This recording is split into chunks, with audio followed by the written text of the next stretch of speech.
Boa noite, irmãos. Sejam bem-vindos a mais um domingo, nesse culto de louvor e adoração.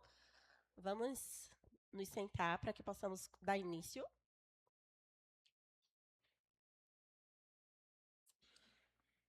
Irmãos, nós vamos começar o nosso culto fazendo uma leitura em Salmos, capítulo 33.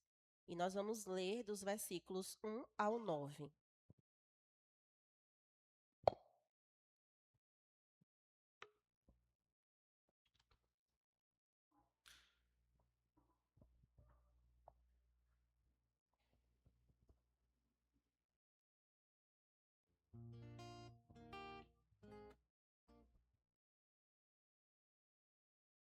Creio que todos já encontraram.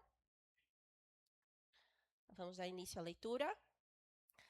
Cantem de alegria ao Senhor, vocês que são justos. Aos que são retos, fica bem louvá-lo. Louvem o Senhor com a harpa. Ofereçam-lhe música com lira de 10 cordas. Cantem-lhe uma nova canção. Toquem com habilidade ao aclamá-lo. Pois a palavra do Senhor é verdadeira. Ele é fiel em tudo o que faz. Ele ama a justiça e a retidão. A terra está cheia da bondade do Senhor. Mediante a palavra do Senhor foram feitos os céus e os corpos celestes pelo sopro de sua boca. Ele ajunta as águas do mar num só lugar, das profundezas faz reservatórios.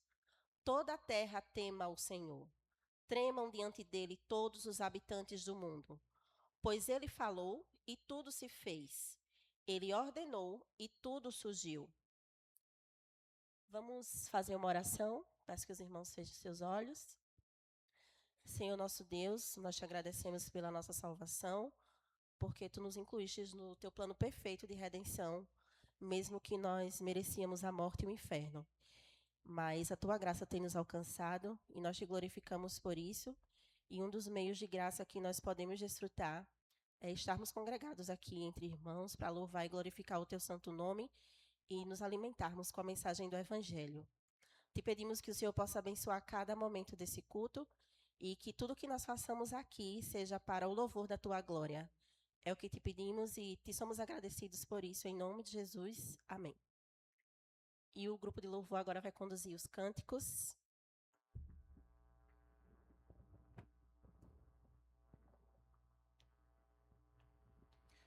Convido a igreja a ficar de pé. Vamos louvar o Senhor, esse Deus que, conforme lemos, nos escolheu e nos garantiu a salvação para glorificarmos o seu nome. Amém?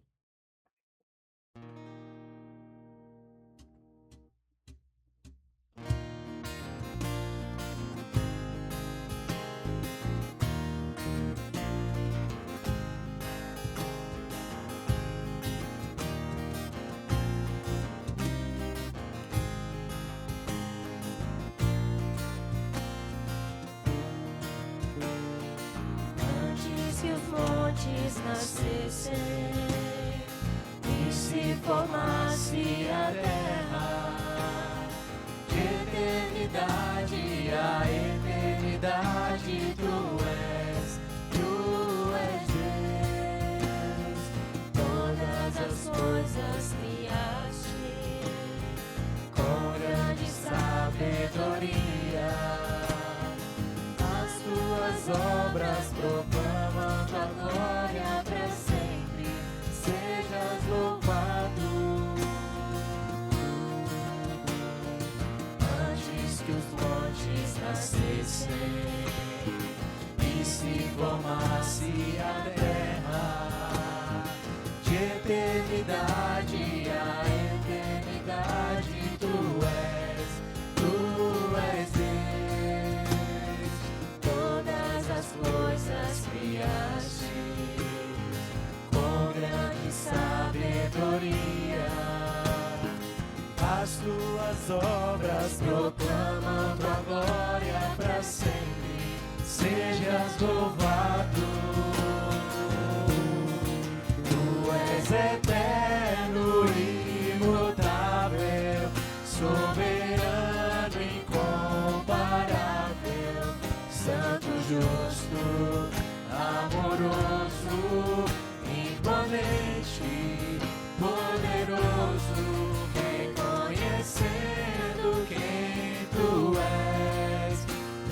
curvamos aos teus pés e rendemos toda a glória, toda a honra a ti, somente a ti.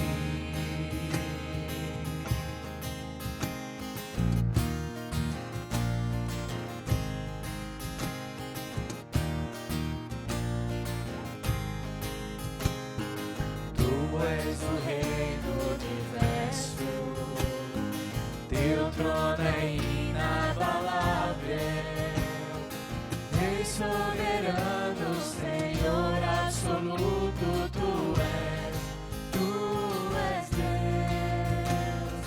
Quanto mais te conhecemos, mais fascinados ficamos por tua beleza, por tua grandeza, para sempre sejas louvado. Tu és eterno, imutável, soberano, incomparável, santo, justo, amoroso, imponente, poderoso, reconhecendo quem tu és, nos curvamos aos teus pés e rendemos toda a glória, toda a honra a ti, somente a ti.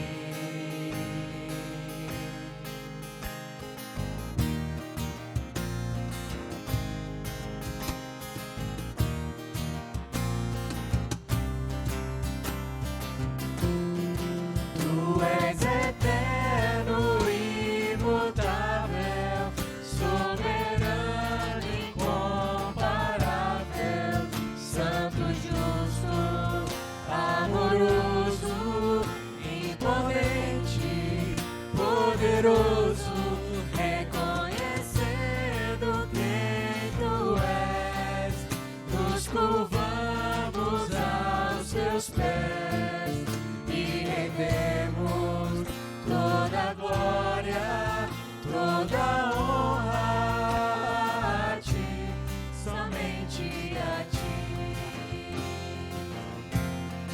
Toda a glória, somente a ti. Toda a honra, somente a ti. Todo louvor, somente a ti.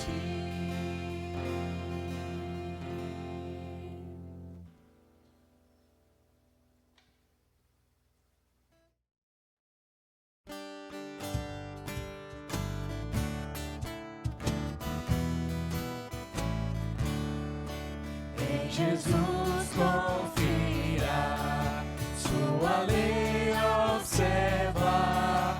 Oh, que gozo, que bênção, que paz. Satisfeitos guarda tudo quanto ordena, alegria perene nos traz. Que observa tudo quanto ordena, o fiel obedece ao que Cristo manda.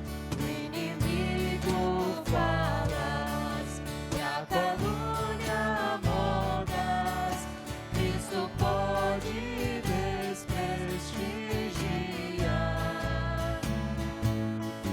Nem tristeza, nem dor, nem intriga maior poderão ao fiel abalar.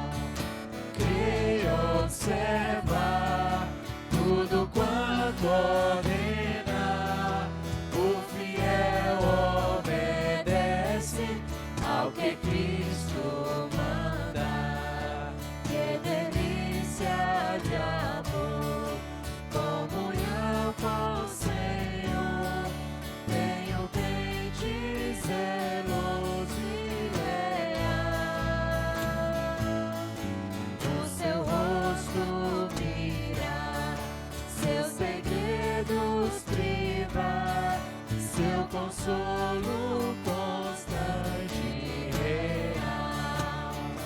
Crer, observar tudo quanto ordenar. O fiel obedece ao que Cristo manda. Resoluto, Senhor, e com fé esmeralhado, os teus passos queremos seguir. Teus preceitos guardar, o teu nome exaltar, sempre a tua vontade cumprir. Creio, observar tudo quanto ordena, o fiel obedece ao que Cristo manda. Amém. Os irmãos podem sentar.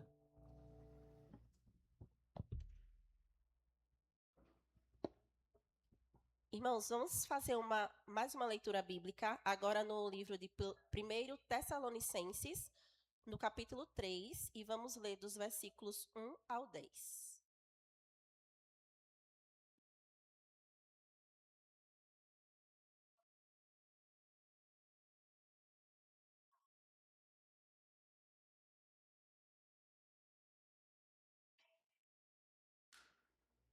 Amém? Todos encontraram? Por isso, quando não podemos mais suportar, achamos por bem permanecer sozinhos em Atenas, e assim enviamos Timóteo, nosso irmão e cooperador de Deus, no Evangelho de Cristo, para fortalecê-los e dar a vocês ânimo na fé, para que ninguém seja abalado por essas tribulações. Vocês sabem muito bem que fomos designados para isso. Versículo 4. Quando estávamos com vocês, já dizíamos que seríamos perseguidos, o que realmente aconteceu, como vocês sabem. Por essa razão, não suportando mais, enviei Timóteo para saber a respeito da fé que vocês têm, a fim de que o tentador não os seduzisse, tornando inútil o nosso esforço. Agora, porém, Timóteo acaba de chegar da parte de vocês, dando-nos boas notícias a respeito da fé e do amor que vocês têm. Ele nos falou que vocês sempre guardam boas recordações de nós, desejando ver-nos assim como nós queremos vê-los. Por isso, irmãos, em toda a nossa necessidade e tribulação, ficamos animados quando soubemos da sua fé. Versículo 8. Pois agora vivemos, visto que vocês estão firmes no Senhor. Como podemos ser suficientemente gratos a Deus por vocês, por toda a alegria que temos diante dele por causa de vocês? Noite e dia, insistimos em orar, para que possamos vê-los pessoalmente e suprir o que falta à sua fé. Agora o grupo de louvor vai conduzir mais um louvor, e vai ser o momento também do ofertório, irmãos. Os irmãos que sentirem podem colocar suas contribuições ali no gasofilácio.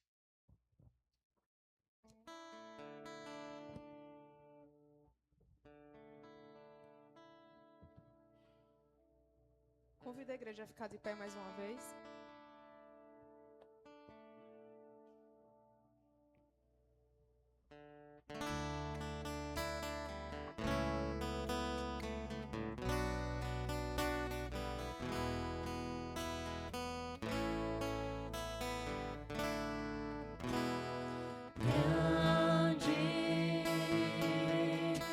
Senhor, e muito digno de louvor, na cidade do nosso Deus, seu santo monte, a alegria de toda a terra.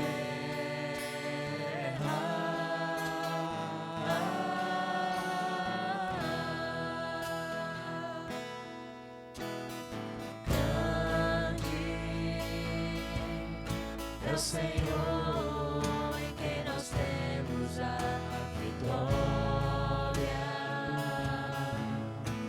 que nos ajuda contra o inimigo. Por isso diante dele nos prostramos.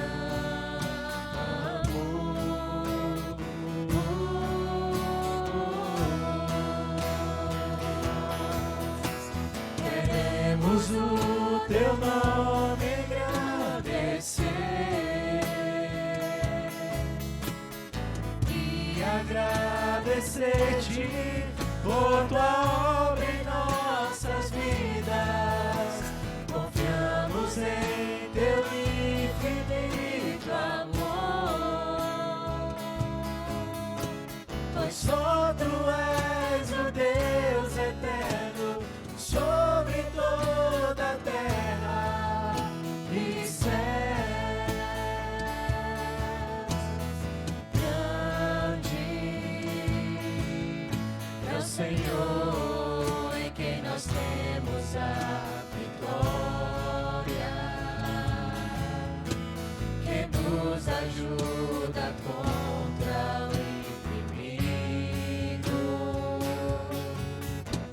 Por isso diante dele nos prostramos.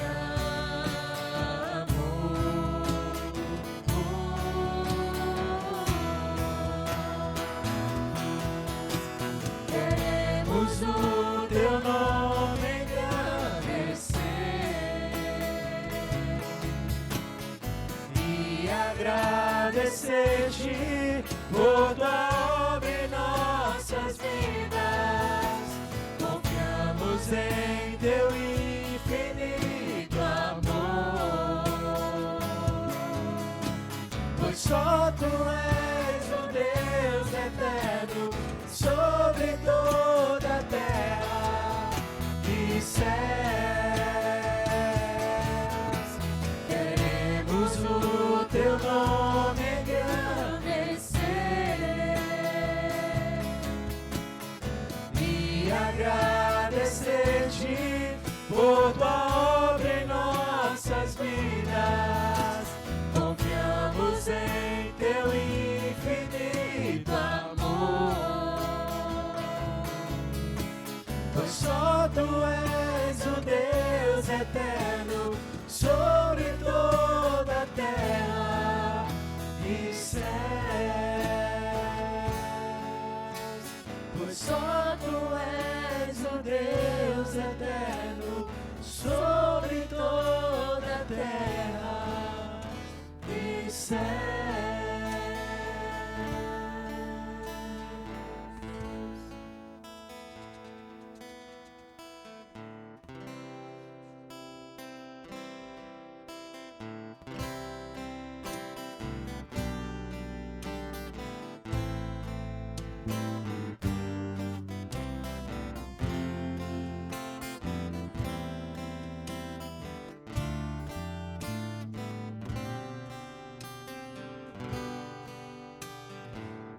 És a nossa estrela da manhã, o Cordeiro Santo que nos trouxe a paz.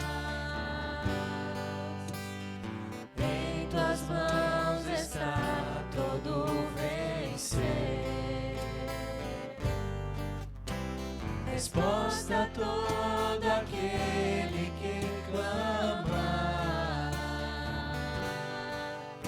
A verdade é a tua palavra, que não pode mentir.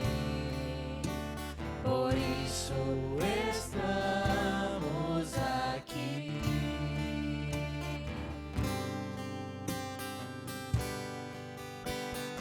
És a nossa estrela da manhã, o Cordeiro Santo que nos trouxe a paz. Em tuas mãos está todo vencer, resposta a todo aquele que clama.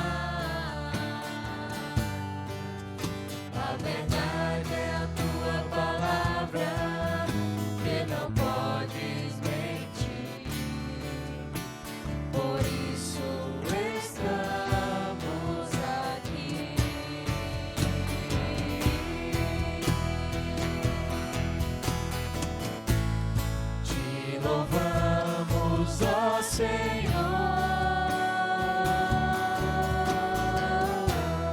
pelo teu imenso amor. Manifesta o teu perdão e poder, e assim vamos te adorar para sempre,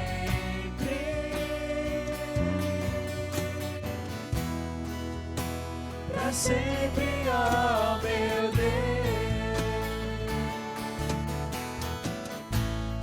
Te louvamos, ó Senhor, te louvamos, ó Senhor, pelo teu imenso amor, pelo teu imenso amor.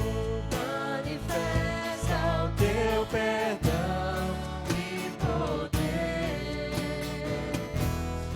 e assim vamos te adorar para sempre,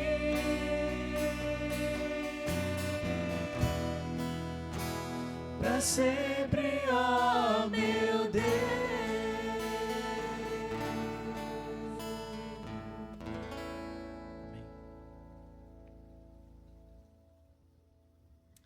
Irmãos, estamos nos aproximando do momento da palavra.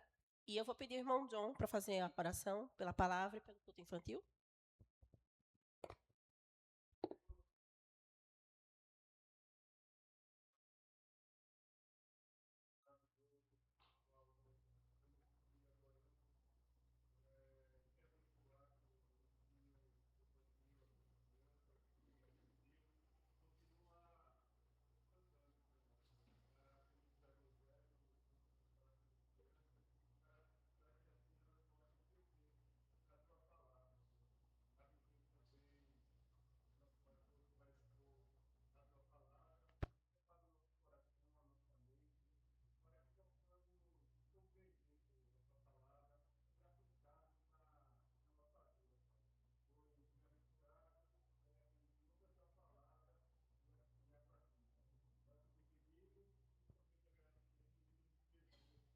Amém.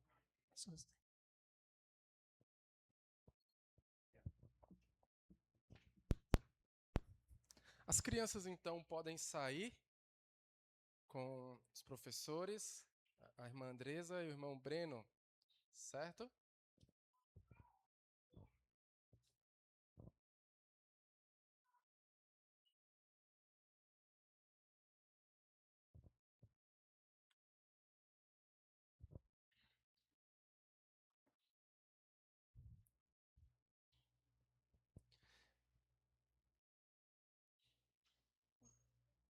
Então, mais uma vez, boa noite, irmãos.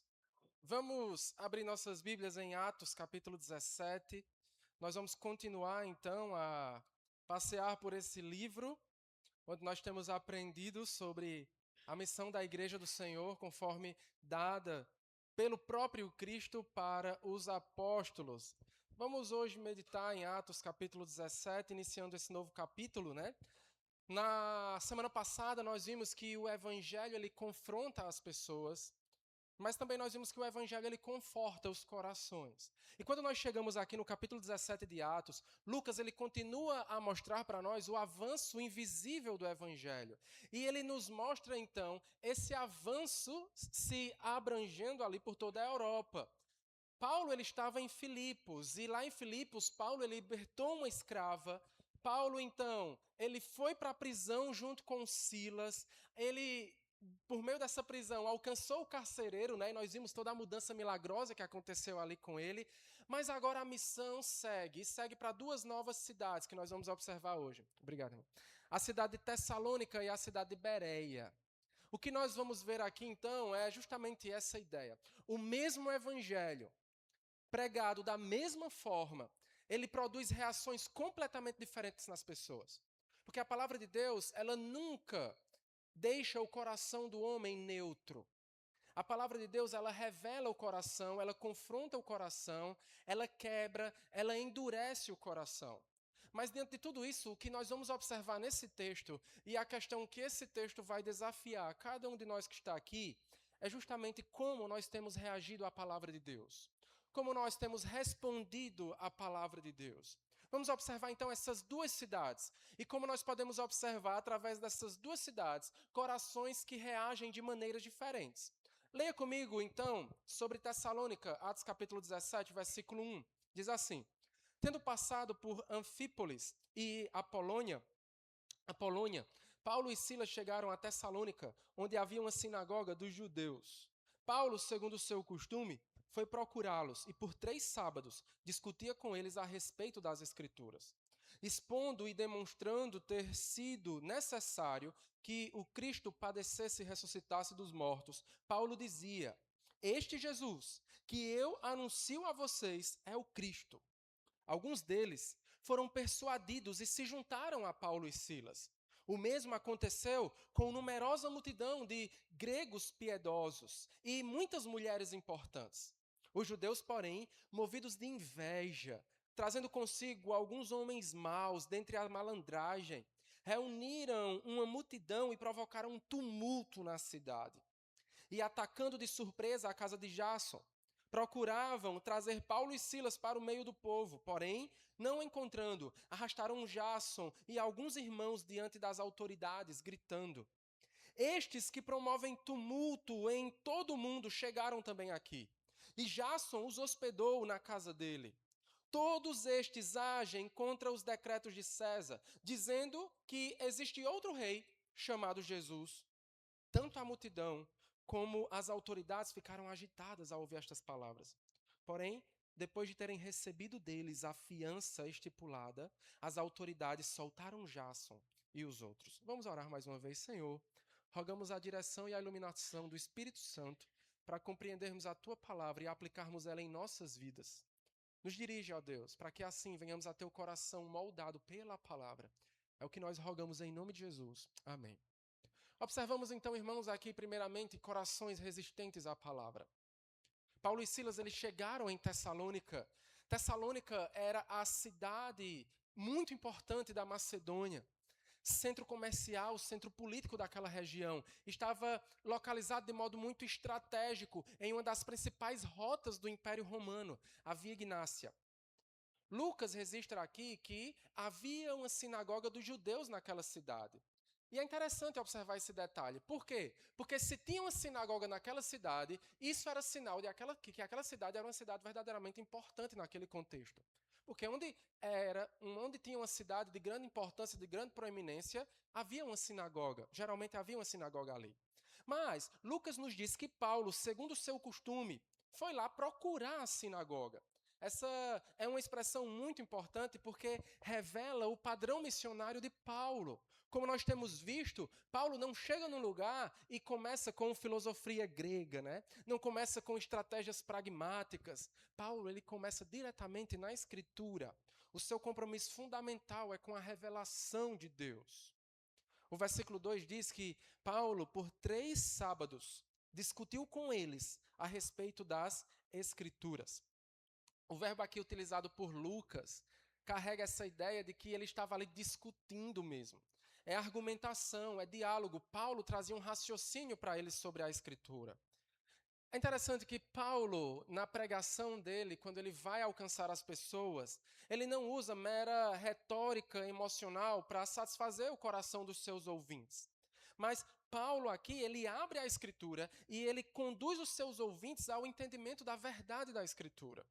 No versículo 3, então, isso se aprofunda ainda mais quando ele explica que ele estava expondo e demonstrando ter sido necessário que o Cristo padecesse e ressuscitasse dos mortos. Era necessário que Jesus morresse e ressuscitasse dos mortos. Aqui está o centro da pregação apostólica de Paulo.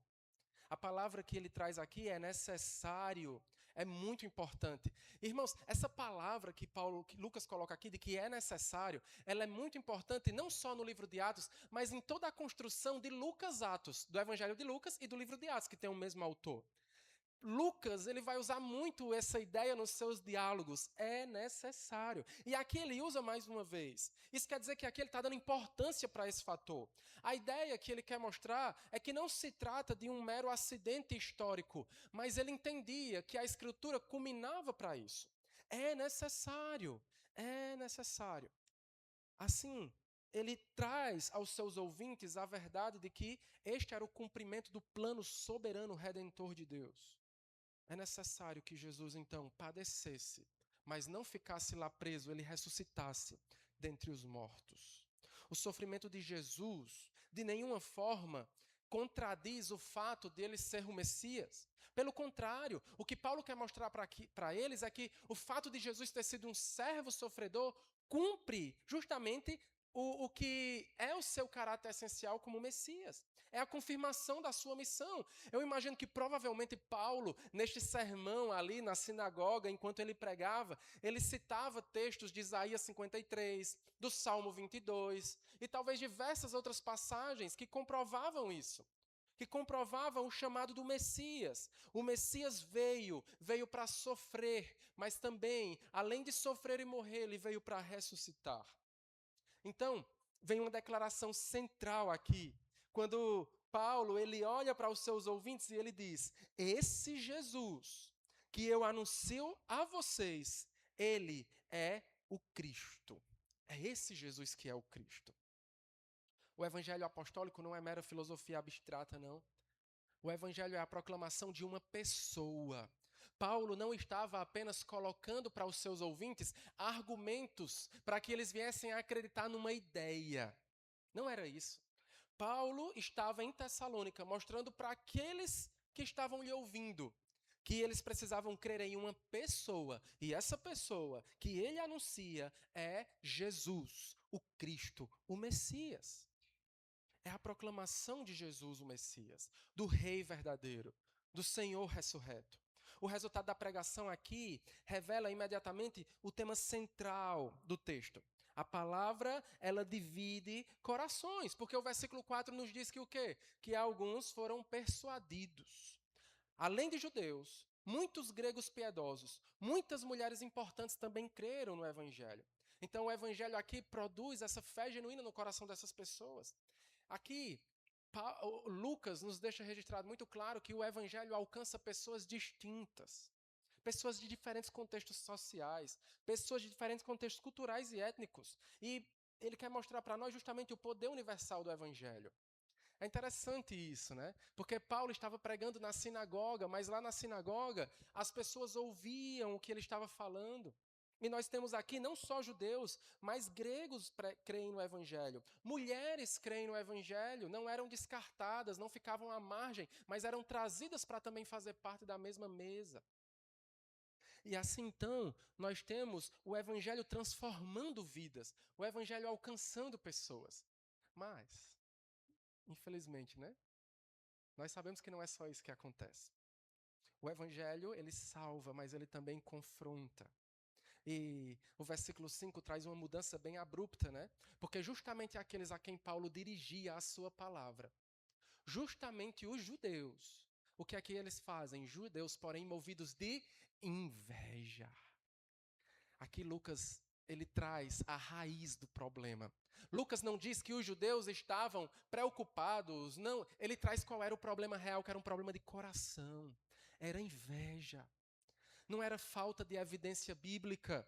Não era porque a pregação era pouca. Porque Paulo pregou por dias ali. E Paulo demonstrava e expunha as escrituras ali por dias. Mas o problema estava no coração mesmo, era inveja. A inveja revela aqui essa resistência espiritual dessas pessoas. Isso é comum em todo o livro de Atos, como nós temos visto.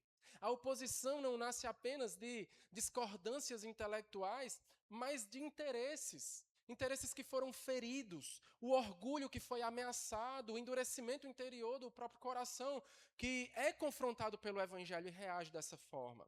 Então aqui, eles recrutam homens maus, e na minha versão diz, dentre a malandragem, né? Literalmente pessoas que andavam nas praças públicas, que eram agitadores e que gostavam de tumulto. Sabe aquelas pessoas que não pode ver um tumulto que corre para o meio e que inflama ainda mais? Eles foram atrás justamente desses. E foram lá. E o evangelho começou, então, a ameaçar as estruturas daquele lugar. As estruturas religiosas e sociais. E a reação, então, foi a violência. De modo que eles juntam esse grupo e vão lá na casa de um homem chamado Jasson. Jasson era o hospedeiro dos missionários, como Lídia foi lá na cidade de Filipos.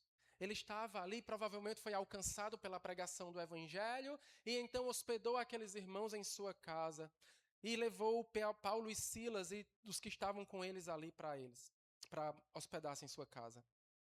Mas, eles chegando na casa de Jasson, não encontraram Paulo. E então arrastaram Jasson e mais alguns irmãos para a praça pública, diante das autoridades, e fizeram acusações bem, digamos assim, bem extremas contra eles. Quais foram as acusações?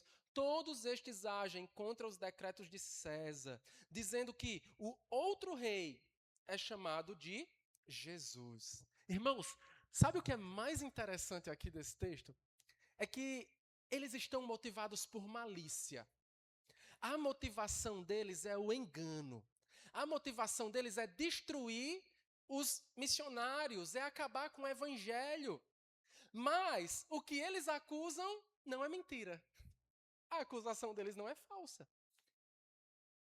Esses aqui estão dizendo que existe outro rei além de César, um rei maior, que é Jesus. Ainda que movidos por malícia, a acusação deles traz uma verdade muito profunda. O evangelho é, de fato, uma declaração de lealdade completa a outro reino, que não o reino deste mundo. E era isso que eles não conseguiam suportar, porque o evangelho ele confronta os nossos pecados. O evangelho ele confronta os nossos ídolos. E quando o evangelho confronta os nossos pecados e os nossos ídolos, nós não conseguimos suportar. E a reação das pessoas que não se quebrantam ao evangelho é de acusação, é de revolta. Observando o contexto aqui de Roma, chamar alguém de rei tem implicações muito sérias.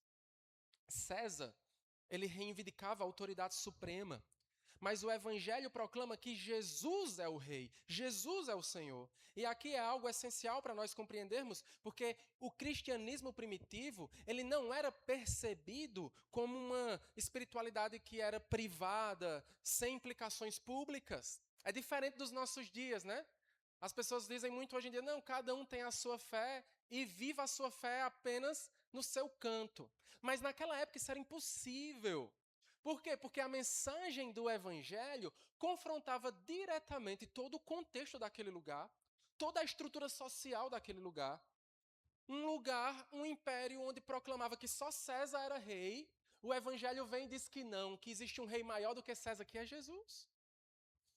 E aqui então, o cristianismo primitivo, ele tinha essas implicações. A afirmação de que Jesus reina confronta diretamente qualquer pretensão absoluta de poder dos homens. Naturalmente, isso não significa que Paulo estava promovendo uma revolução pública, política armada. Nunca foi a intenção de Paulo fazer isso. E não é a intenção do reino de Deus fazer isso. O reino de Cristo não avança dessa forma. Mas o reino de Cristo avança pela verdade do evangelho. Toda vez que Jesus é proclamado como Senhor, toda vez que Jesus é proclamado como Rei, ídolos vão ser ameaçados. Sejam eles ídolos religiosos, ídolos culturais, ídolos econômicos, ídolos políticos. Toda vez que Jesus é proclamado como Senhor, ídolos vão ser ameaçados. E quando esses ídolos são ameaçados em nossos corações, o que é que acontece? Nos incomoda. Nos incomoda. Assim, então, as autoridades aqui ficam agitadas. Jasson, ele paga uma fiança, a tensão aumenta. Mais uma vez, aqui se repete o padrão que atravessa todo o livro de Atos. O avanço do evangelho é sempre alcançado com oposição. Irmãos, a missão é confortável? Não. A missão nunca foi confortável. E essa igreja aqui entendia muito bem isso. A igreja primitiva entendia que a fidelidade ao evangelho, de modo inevitável, vai produzir resistência, vai produzir oposição. Porque um evangelho que apenas conforta, mas não confronta o pecado, um evangelho que apenas acolhe, mas não chama ao arrependimento do pecado, não é um evangelho bíblico. O evangelho bíblico, de modo inevitável, ele vai atingir o nosso coração, porque existe pecado no nosso coração. Já aqui, Jesus tinha dito aos seus discípulos que a sua palavra revelaria os pensamentos do coração humano. E muitos aqui não querem que Jesus ocupe o lugar de rei. Muitos em nossos dias não querem que Jesus ocupe o lugar de rei. Por quê? Porque não querem o desconforto. Não querem ter que tirar do trono aquilo que mais lhe agrada. Não querem a cruz do Evangelho. A reação em Tessalônica, então, nos ensina que não basta estar próximo da Escritura. É necessário também nos submetermos a ela. Aqueles judeus, perceba que, para mim isso é tão irônico mesmo, porque aqueles judeus, eles ouviam a Escritura toda semana. Toda semana eles estavam na sinagoga fazendo o quê? Lendo a Bíblia. Toda semana eles estavam na sinagoga lendo a Bíblia, ouvindo a Bíblia. Mas eles resistiram a Jesus. Resistiram ao Cristo que estava revelado na própria Escritura que eles liam e diziam obedecer todas as semanas. E quem foi que creu? Foram os gregos, foram as mulheres, foram os que estavam fora da sinagoga. Não é interessante? É possível estarmos cheios e preenchidos de linguagem religiosa e mesmo assim ainda rejeitar a verdade de Deus. Existem templos que estão lotados de religiosidade, mas estão vazios do Rei dos Reis. Estão vazios de Jesus. Estão vazios da Escritura, da palavra. Porque somente a linguagem, a roupagem religiosa não é nada mais além do que os judeus aqui já tinham. Mas quando o verdadeiro rei chegou, quando a verdadeira mensagem chegou e que confrontou aquele que estava no centro do coração deles, eles não conseguiram. Porque era mais importante o seu próprio ego, os seus próprios deuses. E olhe que eles diziam que o Deus dele era quem? Era o mesmo Deus de Paulo. Mas não era. Quem foi que creu aqui? Justamente aqueles que não tinham lugar para estarem junto com eles na sinagoga, que tinham que ouvir de fora. Porque é assim que o Evangelho trabalha. Mas é justamente nesse momento assim que nós enxergamos uma esperança, sabe? Que aquece o nosso coração, porque enquanto o Evangelho confronta corações e faz com que pessoas rejeitem, o Evangelho também salva muitas pessoas. Alguns foram persuadidos, não é o que ele nos diz? Jason estava com eles. O Evangelho, ele continua sendo o poder de Deus para a salvação de todo aquele que crê. Mesmo em meio à oposição, Deus sempre está chamando pessoas para si. E ali, irmãos, se firma uma igreja que eu digo que não é uma igreja fraca, não. A igreja de Tessalônica é uma bênção. É uma igreja que, mesmo fundada em meio à oposição, impactou o mundo inteiro. Como é que eu sei disso? Eu provo para você. 1 Tessalonicenses capítulo 1. 1 Tessalonicenses capítulo 1, versículo 6. Nós já lemos com a irmã Raquel no capítulo 3, Paulo dando esse testemunho, mas aqui Paulo reforça ainda mais. Ele diz assim, 1 Tessalonicenses 1 e 6, e vocês se tornaram nossos imitadores e do Senhor, recebendo a palavra com a alegria que vem do Espírito Santo, apesar dos muitos sofrimentos. Assim, vocês se tornaram modelo para todos os crentes da Macedônia e na Acaia. Porque a partir de vocês, a palavra do Senhor repercutiu não só na Macedônia e na Acaia, mas a fé que vocês têm em Deus repercutiu em todos os lugares, a ponto de não termos necessidade de dizer mais nada a respeito disso. Olha que igreja poderosa, hein? Que igreja maravilhosa. O testemunho da igreja de Tessalônica falava alto no mundo inteiro. Por isso, irmãos, que nós não devemos temer as oposições que o mundo vai nos trazer, sabe?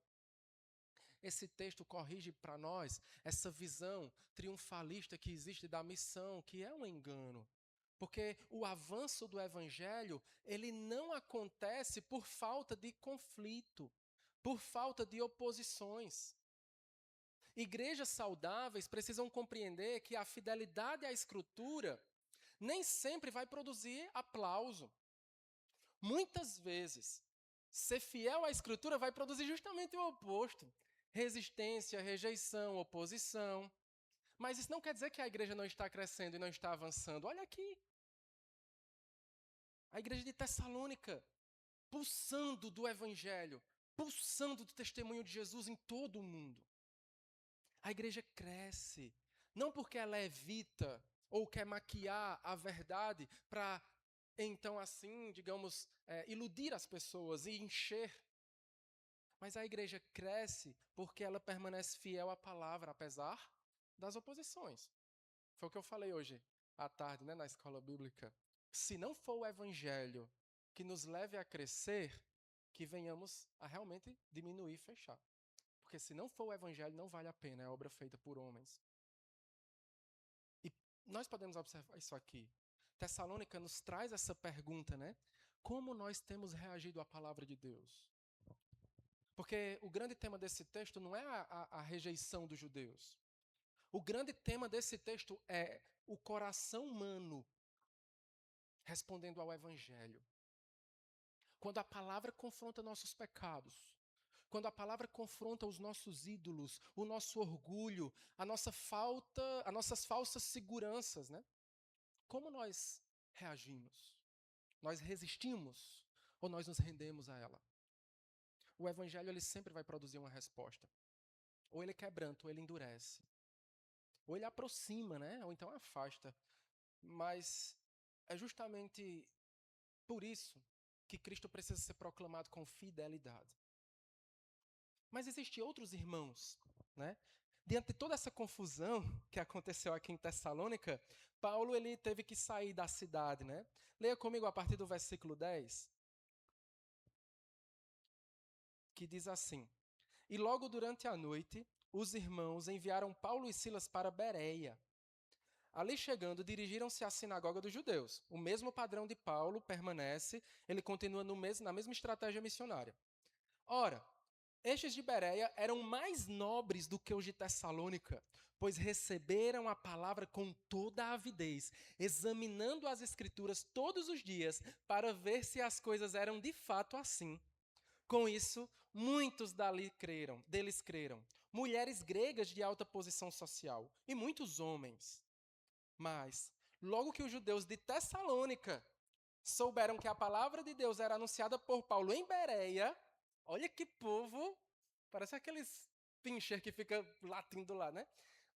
Foram lá agitar e perturbar o povo. Então os irmãos fizeram com que Paulo fosse imediatamente para os lados do mar. Porém, Silas e Timóteo continuaram em Bereia.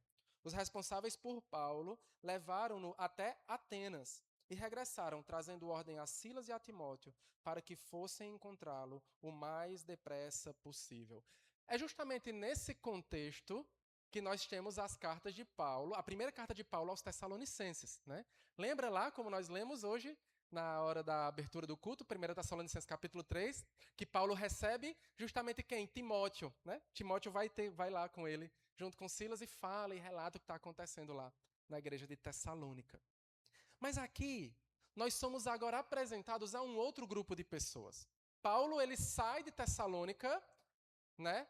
Que se ele ficasse lá, provavelmente ele não conseguiria continuar a missão, que era possível que ele fosse preso, então ele sai. Porque a visão de Paulo era continuar pregando o evangelho, era continuar avançando por diversas cidades. E ele vai para Bereia.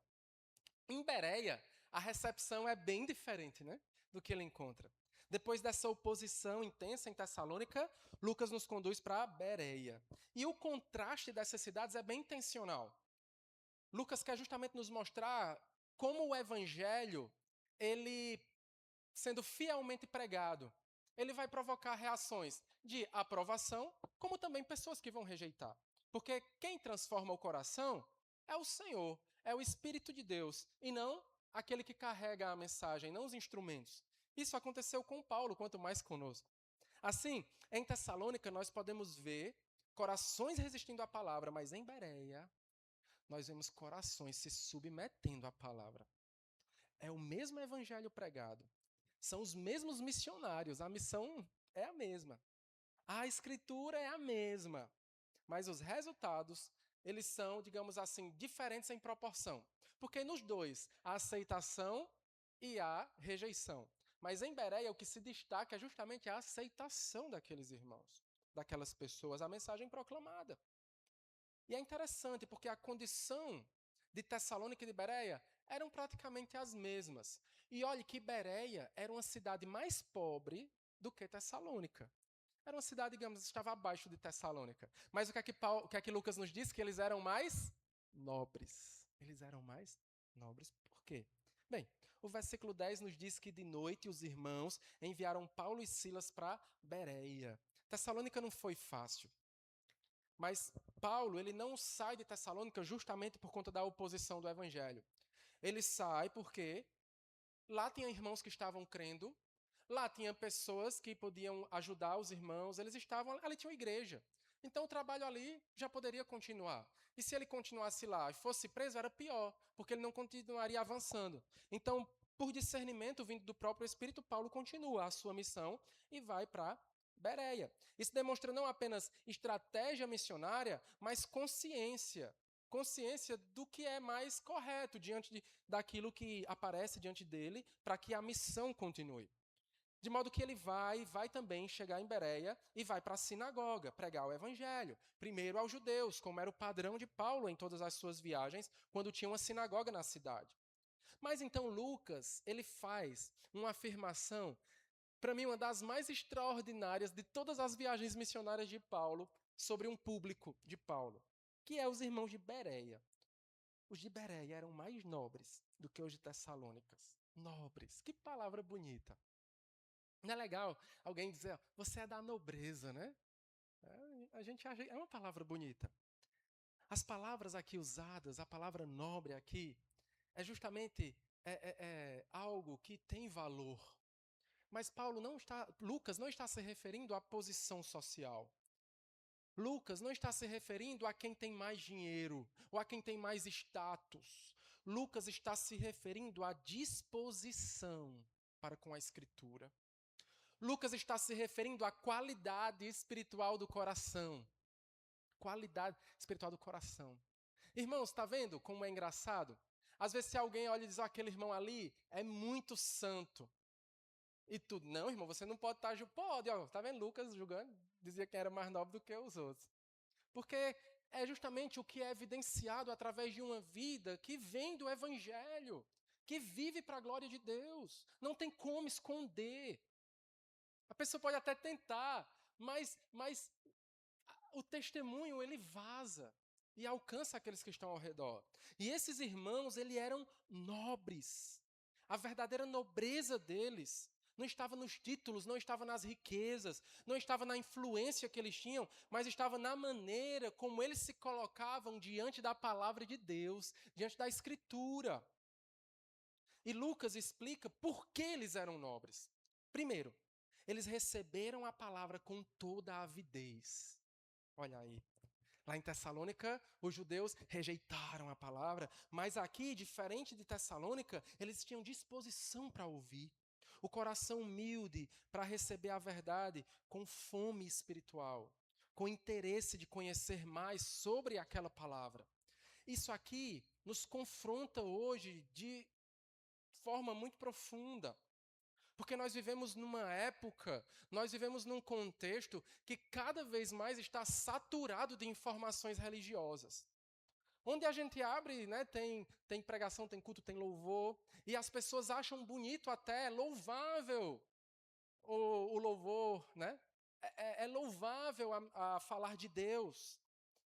Só que essa saturação religiosa, ela é muito boa.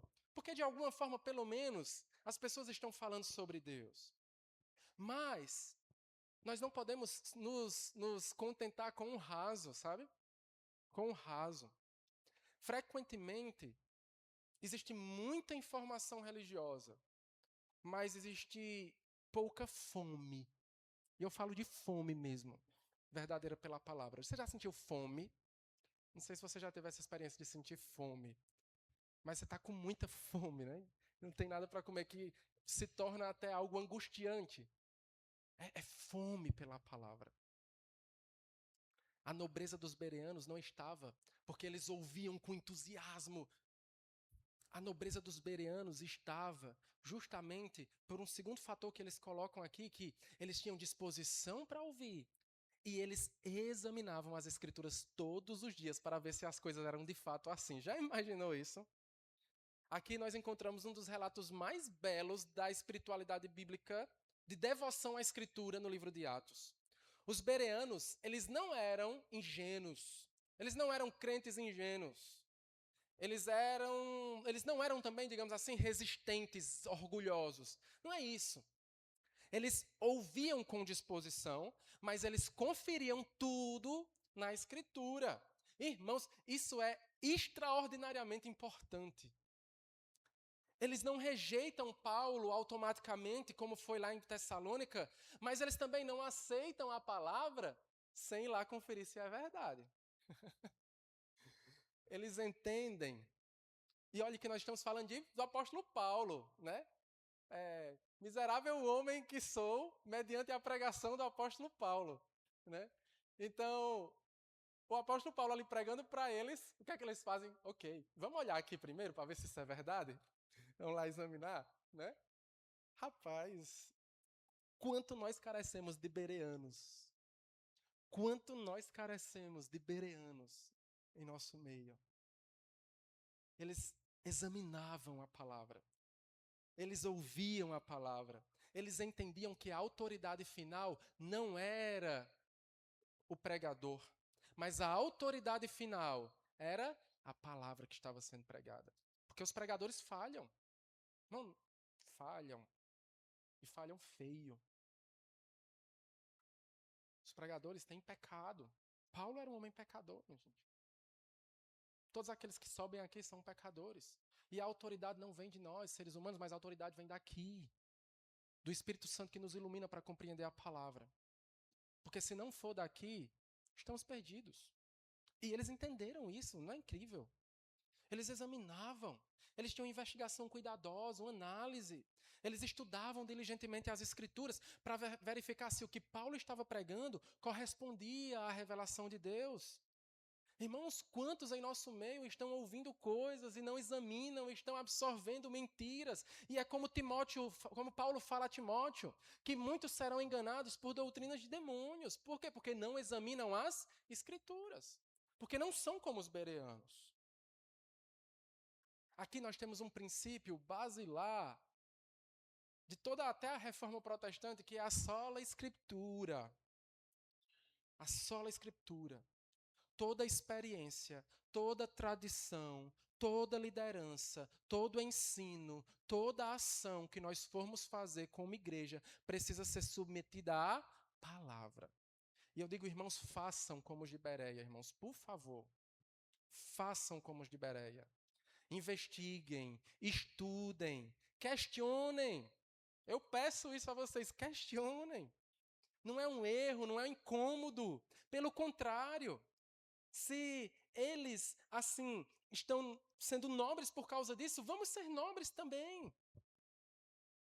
Se lhe ensinaram que é incômodo perguntar sobre algo, questionar alguma coisa sobre a Escritura e sobre a verdade para compreender melhor, lhe ensinaram errado.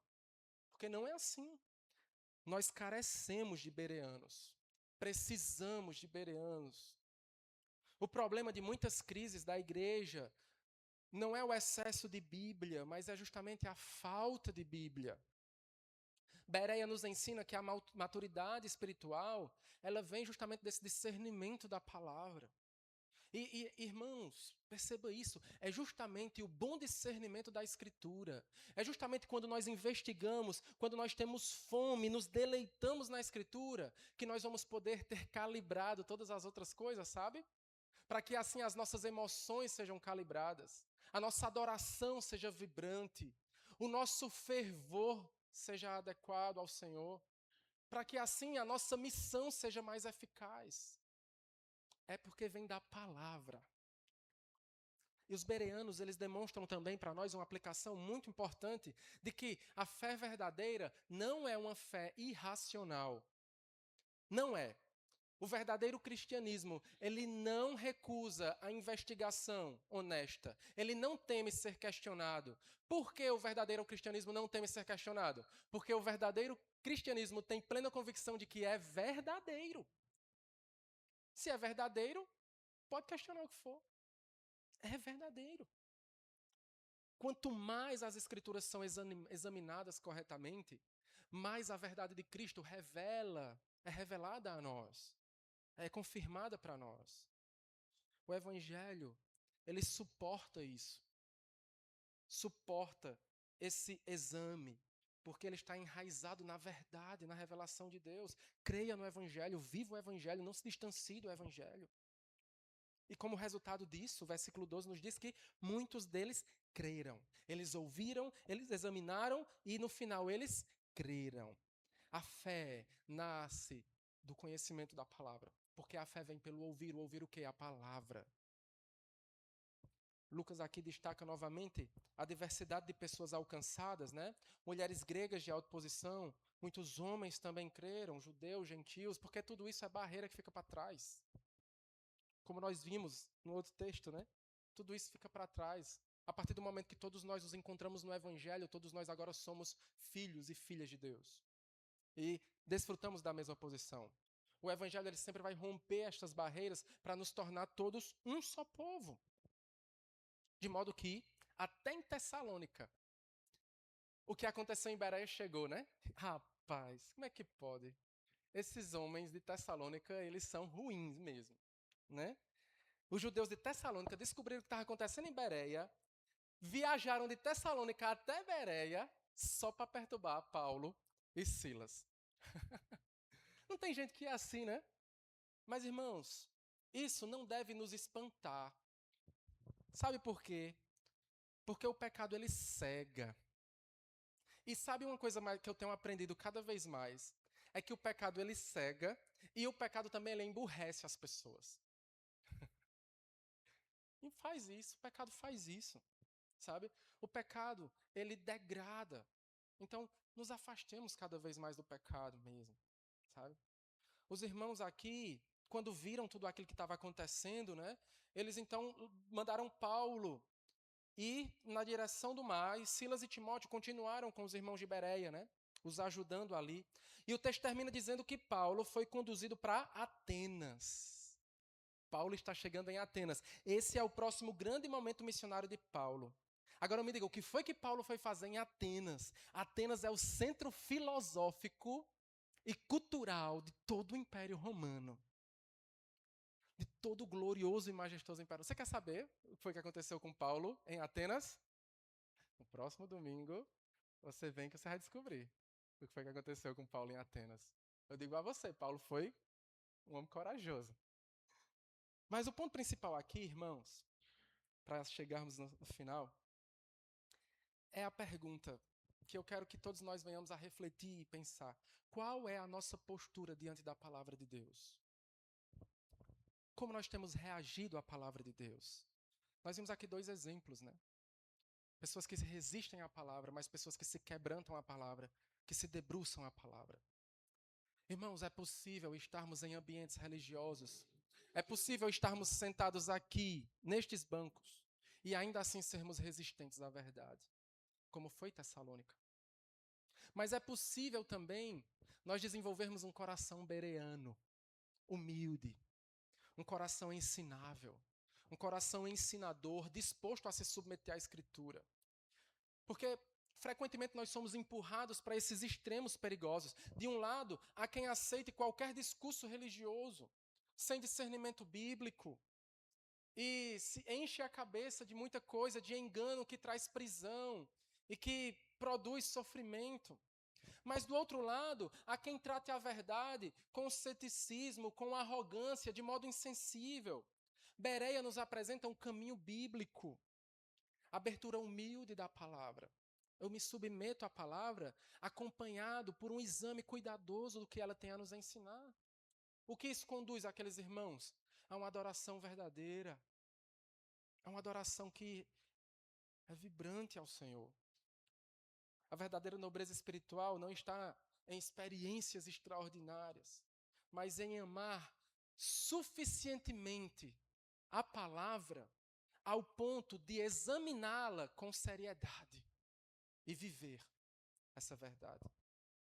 Irmãos, igrejas saudáveis, elas não são construídas por personalidades carismáticas.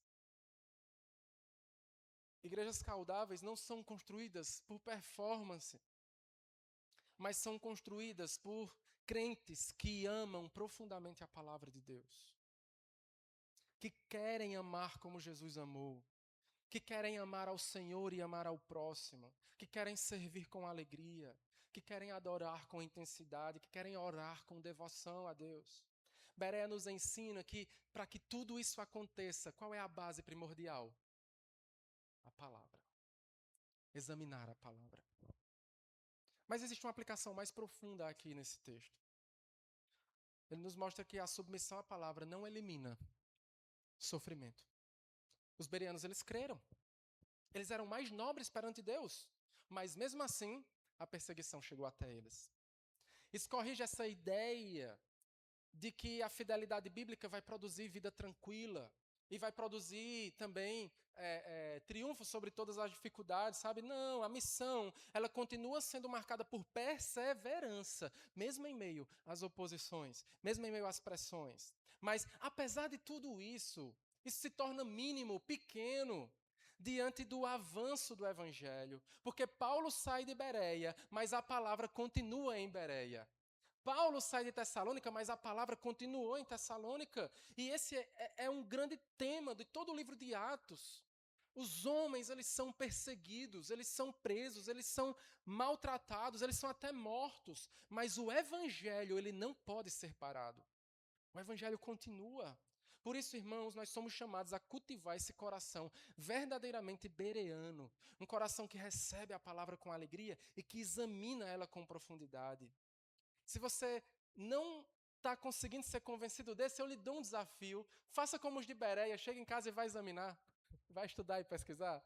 E aí no próximo domingo você vem e a gente conversa sobre isso. Não é assim? É isso, irmãos, esse é o caminho, sabe? Não precisamos ter medo quando a palavra é a verdade. Como você tem reagido à palavra de Deus? A palavra, ela permanece, isso é a nossa esperança. As dificuldades, elas nos cansam muitas vezes. As lutas, elas muitas vezes nos abalam, nos entristecem. Às vezes a gente tem pessoas que estão do nosso lado e a gente vê que estão abandonando, isso dói. Mas a palavra, ela continua sendo a força do povo de Deus. E nós vamos continuar, porque nós vamos continuar com a palavra. Foi ela que sustentou Paulo, foi ela que quebrantou os tessalonicenses, foi ela que fortaleceu os bereanos, foi ela que preservou a igreja, mesmo em meio a toda aquela perseguição que estava ali. Por isso eu digo para você, não desista do evangelho. Não abandone a palavra. Permaneça nela, examine a palavra. Receba a palavra, se submeta a ela. Porque os homens vão passar, as circunstâncias, elas vão mudar. Mas o que é que permanece para sempre? A palavra do Senhor. Ela permanece para sempre. Que o Senhor sustente assim todos nós como seus filhos até o fim, por meio da sua palavra. Vamos orar, Senhor. Nós te agradecemos pela tua palavra que nos ensina e nos molda, Senhor, conforme ela, para que sejamos como os de Bereia. Ó Senhor, nos dirige nisso, é o que eu te peço em nome de Jesus. Amém. Quero convidar os irmãos da música.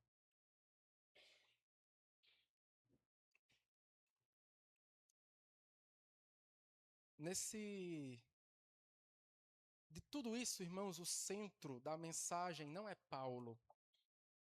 Não é a igreja primitiva, não é a oposição que foi sofrida. O centro da mensagem é Jesus. É o Cristo que foi anunciado nas Escrituras, é o Cristo que padeceu, é o Cristo que ressuscitou. O centro, diante de tudo o que há aqui, é Jesus. Nós estamos aqui para falar dele. E nós vamos cantar agora reconhecendo que Jesus ele é digno. Eu convido você a ficar de pé. E cantemos juntos que o Senhor Jesus é digno. Ele é digno porque foi Ele que morreu por nós. Ele é digno porque Ele ressuscitou por nós. Ele é digno porque Ele reina soberano acima de todas as coisas. Ele é digno porque por sua graça Ele alcança os nossos corações, para que nós possamos assim receber a palavra. Cantemos todos juntos. Digno é o Cordeiro Jesus.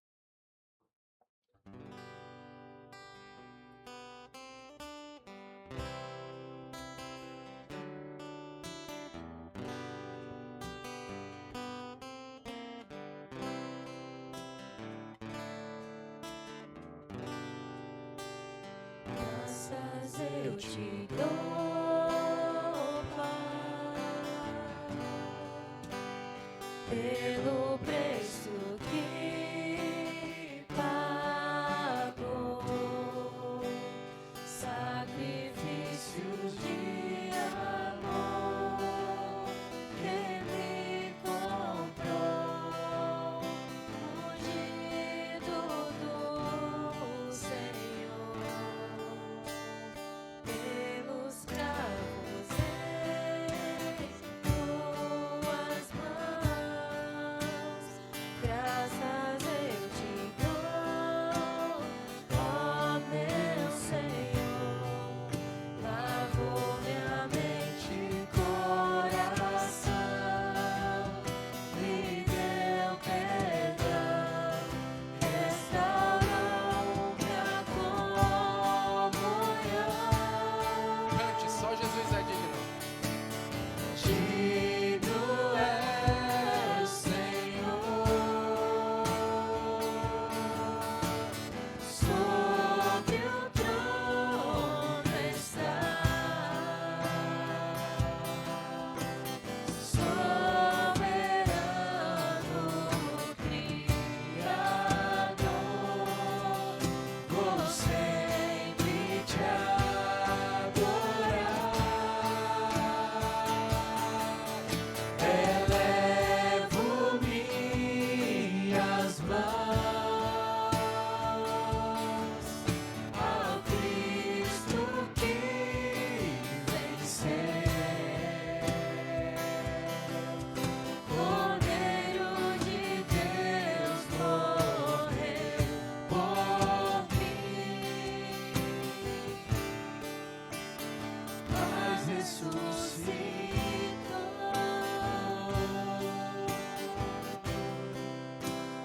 Digno é o Senhor.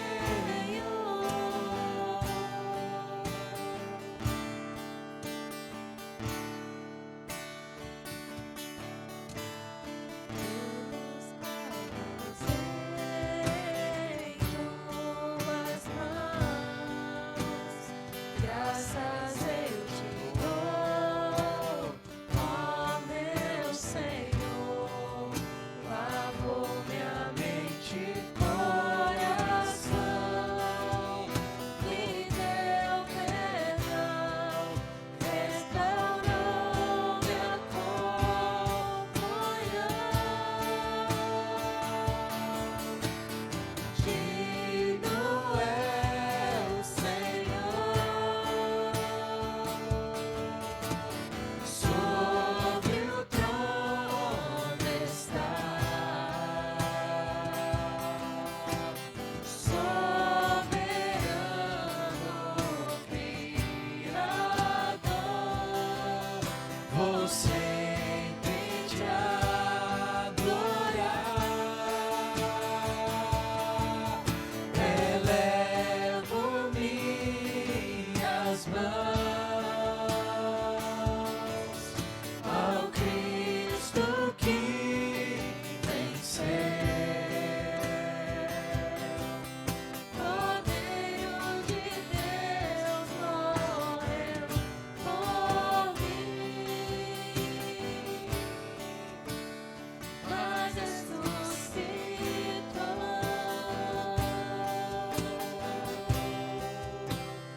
Digno é o Senhor.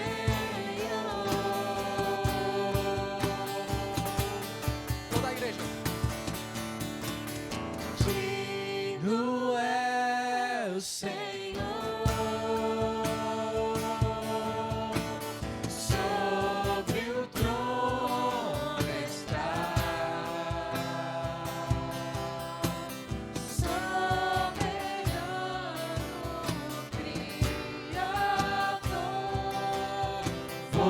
sempre te adorar.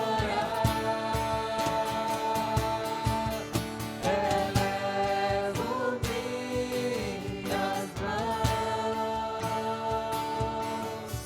ao Cristo que venceu. Cordeiro de Deus morreu por mim, mas ressuscitou.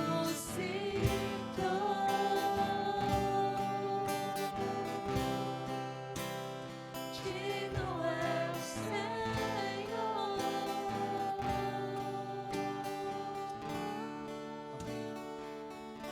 Senhor nosso Deus e Pai, nós te louvamos porque a tua palavra continua viva, continua poderosa e continua eficaz.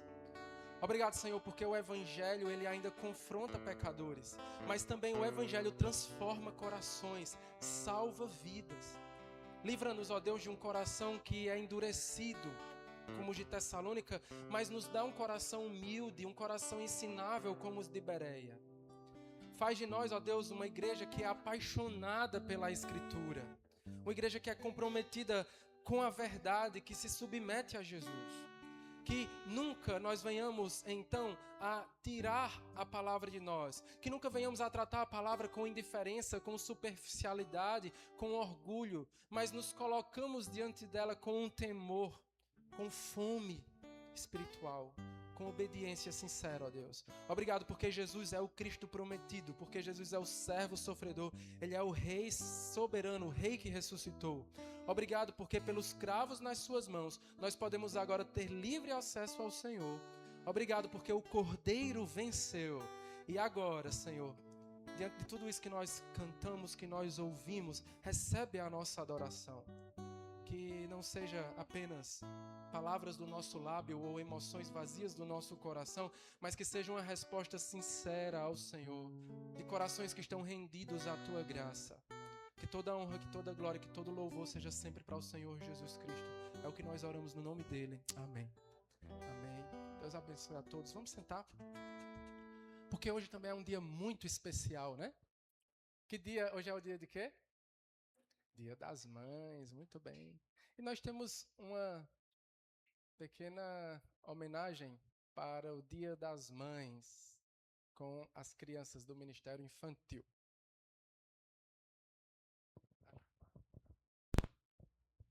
Boa noite mais uma vez, irmãos.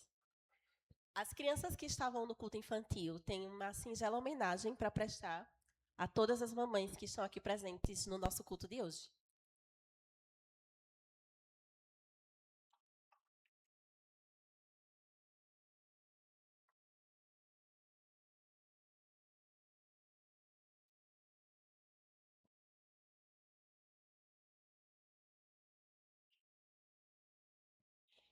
Em 3 João 1:2 está escrito: Amado, desejo que você vá bem em todas as coisas e tenha saúde, assim como vai bem a sua alma. Então, nesse Dia das Mães, nós desejamos que Deus abençoe cada mamãe com saúde abundante e força renovada, para que possam continuar cuidando dos seus filhos com amor e dedicação. Tem mais alguns desejos.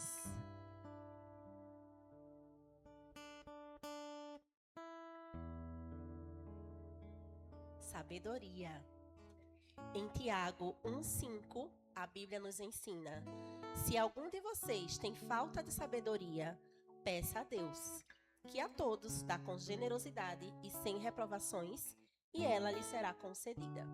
Então, nesse Dia das Mães, desejamos que Deus conceda sabedoria abundante a cada mamãe aqui presente, para que possam tomar atitudes sábias, com discernimento e cultivar um lar de paz e harmonia.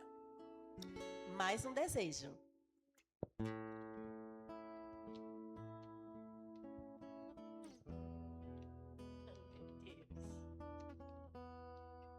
Levanta a mão, Sofia. Isso. Sofia trouxe o desejo do amor. Em 1 Coríntios 13:13 está escrito: Agora, porém, permaneçam a fé, a esperança e o amor. E o maior destes é o amor. E neste Dia das Mães, desejamos que o amor de Deus encha o coração de cada mamãe, capacitando-as a amar incondicionalmente, assim como Cristo amou. E agora as crianças têm uma última mensagem, que no 3 da tia Raquel a gente vai dizer bem alto, tá certo? 1, 2, 3. Feliz Dia das Mães!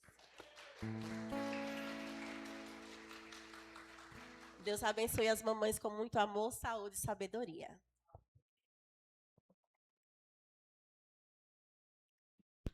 Amém. Olha que bênção.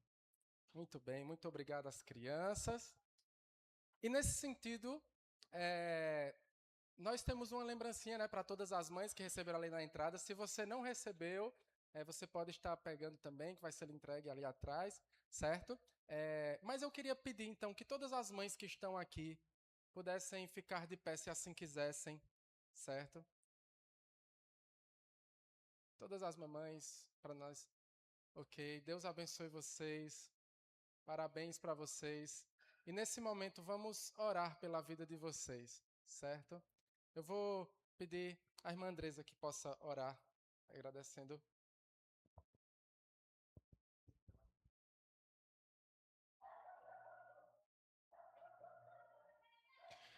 Oremos.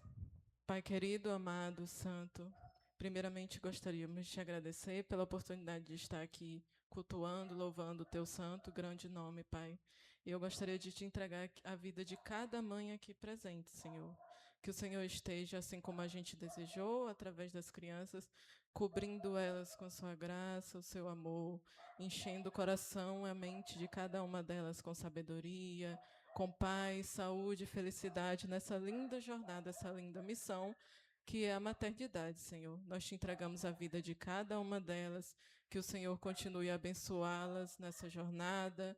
Sabemos que não é fácil ser mãe, mas sabemos que também é uma linda missão e tem seus lindos privilégios. Então, esteja abençoando a vida de cada uma, poderosamente, grandemente, e é isso que te pedimos, em nome de Jesus. Amém. Amém, muito obrigado. Podem sentar? Ok.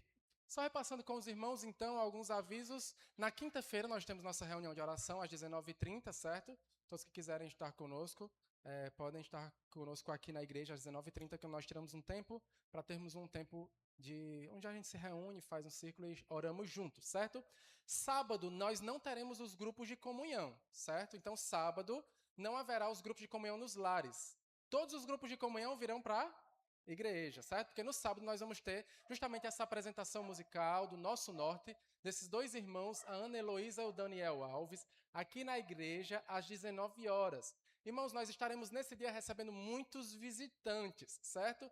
Então, nós vamos tentar arrumar aqui na igreja para que possa comportar da melhor forma possível todas as pessoas. Mas desde já eu peço aos irmãos membros aqui da igreja que a gente vai dar preferência, né, aos nossos visitantes e tal. E a todos vocês que estão nos visitando também hoje, sintam-se convidados para estar conosco no sábado, certo? O nome dessa turnê é Nosso Norte, onde será falado um pouco, cantado e falado sobre povos não alcançados no norte do nosso país, principalmente povos indígenas e povos ribeirinhos, ok? Então, nós teremos essa programação. Ontem nós tivemos o nosso Noite do Cachorro Quente, foi muito bom, foi muito divertido. A irmã Gilza sortuda, né? Ganhou o bingo, foi muito engraçado. E ela se deu bem, né? E foi muito legal, certo? Então, agradecemos a todos os irmãos que estiveram aqui presentes nesse tempo de comunhão e também acabaram contribuindo para que isso acontecesse. Foi uma grande bênção. E desde já convidamos para que vocês possam estar conosco nos próximos. E o próximo agora é sábado, às 19 horas aqui na igreja, ok? Convidem outras pessoas também que queiram estar conosco aqui, para às vezes a pessoa não tem um certo receio de chegar na igreja, num culto e tal, mas é uma programação diferente, você pode estar chamando o pessoal para participar, estar conosco, é algo mais, não é um culto formal como o nosso culto hoje. Então, talvez aí fique mais fácil, né, para quebrar barreiras, para que as pessoas possam vir à igreja. Então, fica aí o convite para todos vocês, certo? E no domingo temos a nossa escola bíblica às 17 horas e o nosso culto às 19, certo? Agradecemos a todos que estão nos visitando aqui. Deus abençoe vocês. O irmão Leandro está aqui conosco, o irmão Leandro da Fonte, né? Rio, Maceió. E nós temos trabalhado juntos no ministério Voz na Esquina, como os irmãos conhecem, no Voz na Rua, aqui em Maceió. E Deus tem nos feito caminhar juntos e é um prazer receber o irmão aqui, sua irmã. E a todos os outros que estão nos visitando também, sejam muito bem-vindos. Qualquer dúvida, qualquer pergunta sobre o Evangelho, sobre a igreja, estamos aqui à disposição, ok? Vamos orar e logo depois estamos encerrados. Lá atrás, lá na quadra, nós vamos ter uma pequena recepçãozinha para as mamães. Mas todos nós estaremos lá nesse tempo de comunhão. Só que a prioridade da mesa é de quem? Das mamães, né? Porque hoje é um dia especial. Todo dia elas têm que ser a prioridade, mas hoje é excepcional, né? Vamos orar. Senhor Deus, que a tua graça e que a consolação do teu Santo Espírito esteja hoje e sempre sobre nós, o teu povo. É o que nós te pedimos em nome de Jesus. Amém. Deus abençoe a todos e boa noite.